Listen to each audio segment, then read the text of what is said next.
আলোচনায় তর্কে অনেক কিছু করা সম্ভব না, যেটা আলোচনায় সম্ভব। তারা বসু এটা কি আসলে এই যে যারা কাজ করছে বা দলের পরিচালনা করছে খুব অল্প বয়সী কিছু তরুণদেরকে দিচ্ছে, তো কি মনে হচ্ছে যে তরুণরা ঠিক আছে না? তরুণরা আসলে তরুণরা ঠিক নাই, তরুণরা পথ হারাইছে। তরুণরা 5ই আগস্টের পরে তরুণরা কোনো কারোর কথা শুনে নেই। তারা তাদের মতো করে একচেটিয়া সবকিছু নিয়ন্ত্রণ দিতে গেছে। তাদের মধ্যে সবকিছু করতে পারছে, তারা এখন বুঝতেছে তাদের আসলে সীমাবদ্ধতা কোথায়।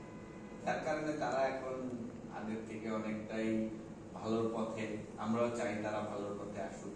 তারা এখন যে স্টেপগুলো নিছে, এই জিনিসটা তাদের আগে নেওয়া উচিত ছিল, এবং তারা আরো সচেতন হয়ে, যেহেতু একটা রাজনৈতিক, ওরা যখন অদলীয় প্ল্যাটফর্মে ছিল, বৈষম্য বিরোধী ছাত্র আন্দোলনের প্ল্যাটফর্মে ছিল, তখন কিন্তু তাদের এত ইয়া ছিল না। এখন যেহেতু তারা দল গঠন করে ফেলছে, তাদের কিন্তু এখন অনেক বাইন্ডিংস আছে রাজনীতিতে। তারা কিন্তু এখন অনেক প্রতিপক্ষ দল তাদের এগেনিস্টে।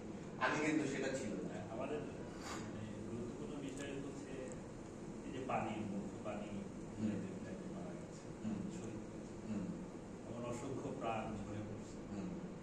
তারপরে 5ই আগস্টের একটা পরিবর্তিত একটা প্রেক্ষাপট তৈরি হয়েছে। সেটা এই 5ই আগস্টের আগে এবং পরে আসলে আমরা কি পেলাম বা কি লাভ?